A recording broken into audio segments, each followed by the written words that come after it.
katon lembeane meraka sinter ledang ledang ledang lir angadang nyamping parang asa sonde cinde angore rek ngopi nacak cemengkel adu pilih katon lembeane meraka sinter ledang ledang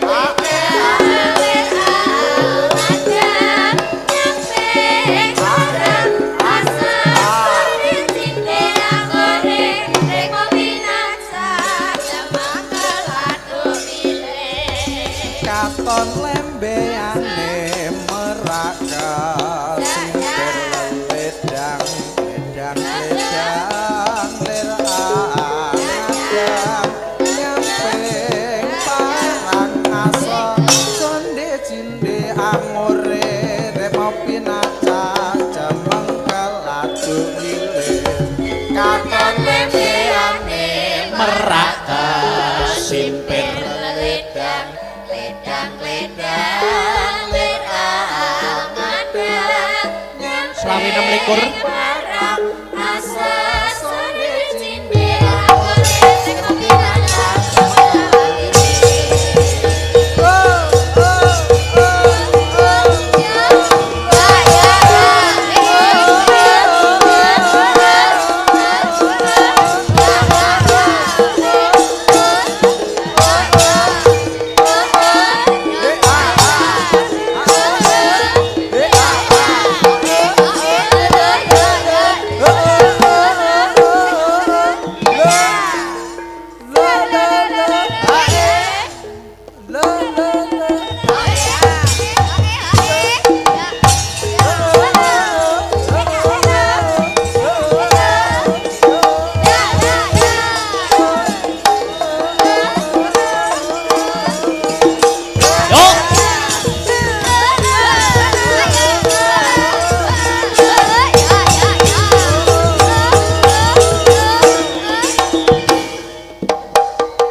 jebul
Alhamdulillah wa syukurillah wala haula wala quwata illa billah. Nduk, anakku Limbuk. Piye Yung, ana dawuhmu apa? Dikendhoni dhisik ya suasanane. Ya, leren dhisik. Heeh. Ing awan iki, ing dina iki ora ana tembung sing luwih endah sing kudu diucapake kejaba mung puja lan puji syukur kunjuk marang Gusti Allah Subhanahu wa taala, Tuhan yang Maha Esa, ya Sang Hyang gesang sejati sing wis ngayomi marang awake dhewe. Ngono ya, Mak. Heeh. Merga ya saka berkah lan nikmati panjenengane awake dhewe bisa kumpul ing awan iki kanthi kahanan sehat lahir lan batin. Amin amin ya rabbal alamin. Sing angka loro ya kuwi selawat sarta salam kunjuk marang nabi panutan ya kuwi Nabi Muhammad sallallahu alaihi wasallam. Tumuruning para sahabat sak garwa putra wayah khususe Bagindo Hasan lawan Husain. Iya, iki awan iki nggelar adicara wayangan. Wayangan dalam rangka masih dalam rangkaian HUT, ya kuwi ambal warsa alma materku tercinta ya kuwi SMA Negeri 1 Nganjuk yang sudah mencapai umur 41 tahun. Wah, ngono. Cara menungso umur 41 iki umur sing menep. Oh ngono. Umur sing menep. Tapi di umur 41 kuwi mesti akeh gapean-gapean utawi prestasi-prestasi yang akan diraih dan terus diraih oleh SMA Negeri 1 Nganjuk. Amin, amin ya rabbal alamin. Uga awake dhewe ngaturake terima kasih panuwun yang sangat banyak kunjuk sapa wae. Kunjuk marang ya kuwi ingkang angka sepisan pepundenku ya kuwi Bapak Asop kang minangka dadi nyepeng punggawaning nyepeng pemerintahan utawa nyepeng punggawaning ana ing SMA Negeri 1 Nganjuk kene. Oh ngono, minangka dadi kepala sekolah. Iya, luar biasa. Mau ya wis ketemu, mau ya wis kepanggih lawan panjenengane Bapak Asop ngaturke panuwun. Wah, matur nuwun, Pak. Iya. Luar biasa. Aku ki rene ki aku wis suwi rene. Terus tahun punjul. Wah, aku manglen jan pangling tenan pembangunan luar biasa. Ning ngarep wis ana apa kuwi? Gapura ketok ya. Apa jenenge apa? Gapura apa ngono kuwi jenenge? Gapura. Ya luar biasa. Kabeh direnovasi, kabeh dibangun supaya luwih apik, supaya luwih nyaman anggone melakukan ya kuwi aktivitas kang ana ing jero sekolahan kene. Iya, iya luar biasa. Ya kuwi selanjutnya Nduk, piye? Iki sing rawuh ya ta. Iki senadyan terbatas ning ana perwakilan-perwakilan undangan sing kepareng rawuh diundang rawuh ana ing SMA Negeri 1 Nganjuk. Oh ngono. Pak dan Rem ya uga akeh banget kang minangka dadi alumni SMA Negeri 1 Nganjuk. Oh ngono. Kang saiki wis lenggah, wah saiki wis sukses kabeh. Iki membuktikan bahwa SMA Negeri 1 Nganjuk tidak bisa dipandang sebelah mata. Dari dulu sampai sekarang tetap menjadi sekolah favorit, terbukti alumni-alumninya dapat menjunjung nama baik, terbukti banyak orang-orang sukses contoh pada siang hari ini. Wah ya, kabeh alumni SMA Negeri 1 Nganjuk sing kepareng rawuh hebat luar biasa, jempol 2 untuk SMA Negeri 1 Nganjuk. Wah iya, wah hebat luar biasa. Awan iki tetep acara rutinan wayangan. Oh wayangan. Walaupun keadaan Covid ning iki tetap memakai prokes. Prokes kuwi protokol kesehatan. Oh ngono Mak. Ya. Iki minangka wayangan mlebu sekolah ki aku mbiyen sering banget cilikanku. Oh no. Yen gegandengan karo Dispar Prabot ning saiki ya wis dhewe wae, Nduk. Ya, saiki dhewe wayang masuk sekolahan dhewe. Ya, ya kuwi ana ing SMA Negeri 1 Nganjuk. Oh, ngono. Ke-41. Iki acara rutinan. Ya toh? Iki termasuk di dalamnya ada pendidikan budi pekerti. Mergo bocah saiki iki menurutku sisi lain kemajuan zaman globalisasi di zaman modern apa-apa serba canggih iki sing kudu difilter tumrap para siswa-siswa adik-adikku iki terutama adalah pendidikan budi pekerti. Oh ngono. Ora mung pinter name ning uga dadi bocah sing ngerti iso empan papan tata krama ya to angon wayah mergo awake dhewe iki wong timur. Oh dhewe iki wong ketimuran. Maka di kemajuan zaman ojo mung ngandalke kepintaran saja ning pendidikan budi pekerti yang paling utama. Oh ngono ya luar biasa. Wah jan seneng banget aku nek sowan ning SMA 1 ki jan seneng banget atiku seneng. Lah iya. Iki dhewe iki wis marambah makaping. Wis bola bali wayangane kene. Aku rung sekolah semasa aku wis biyen wis tau ndalang ning kene, malahan. Oh, dadi wis marambah makaping, wis bolak-balik. Janjiku ning SMA 1, Nduk. Ki janjiku, saksikan dan dengarkan. Oh ya. Wayangan nak setahun sekali. Ya. SMA Negeri 1 sok nek nanggap aku bakal tak gratisi, tapi nek wis nanggap ping 100.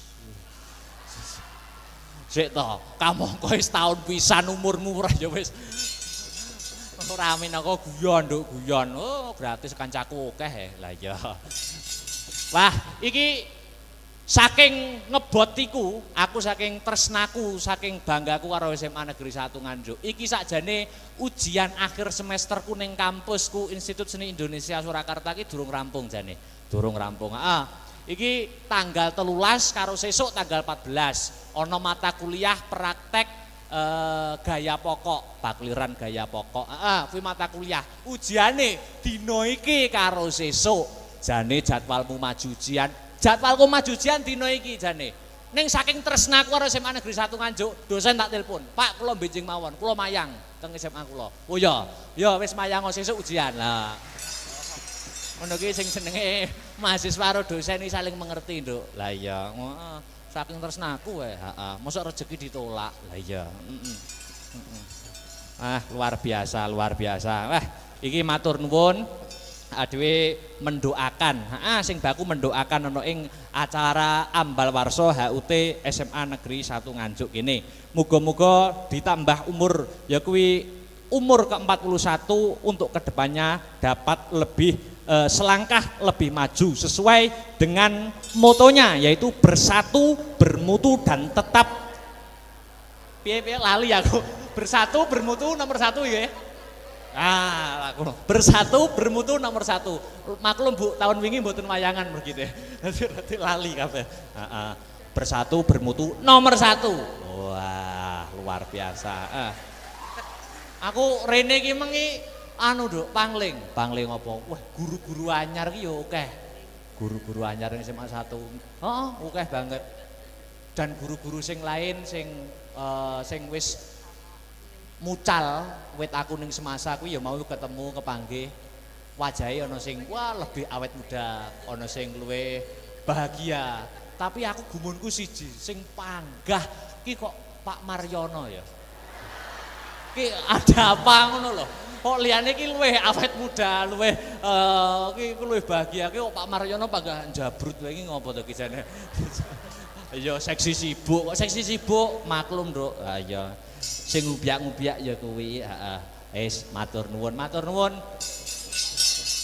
Jadi ana ing SMA 1 wis aku bangga banget, Nduk. Muga-muga adik-adikku kabeh kang isih sekolah ana SMA Negeri 1 Nganjuk untuk ke depan dapat yaitu meraih cita-citanya yang diimpikan. Oh, amin, amin, amin ya rabbal alamin. Hasbunallah wa ni'mal wakil, ni'mal maula wa ni'mal nasir.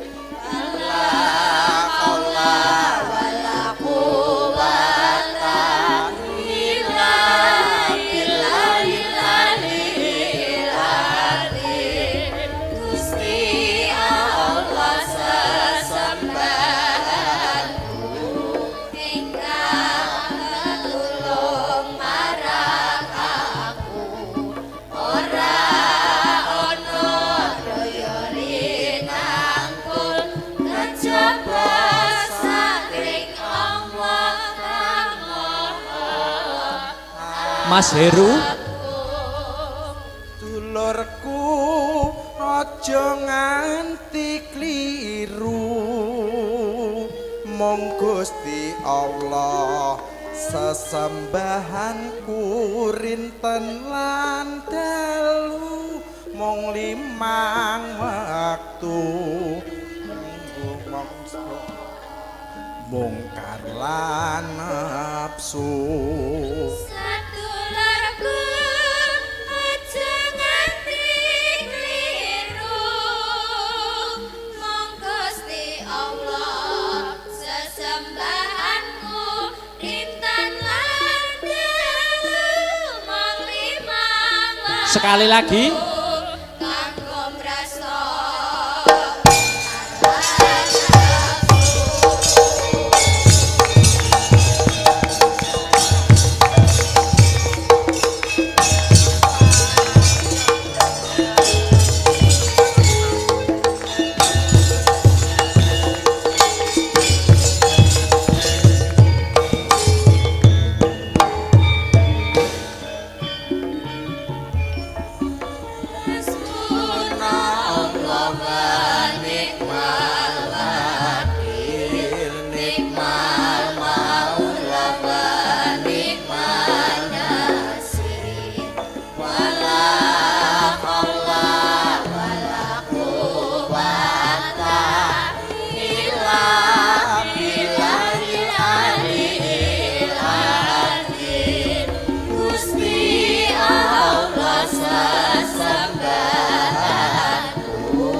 sembahanku rintan lan dalu mong 5 waktu kanggo mrasta mungkar lan nafsu sadulurku aja nganti kliru mung Gusti Allah sesembahanku rintan lan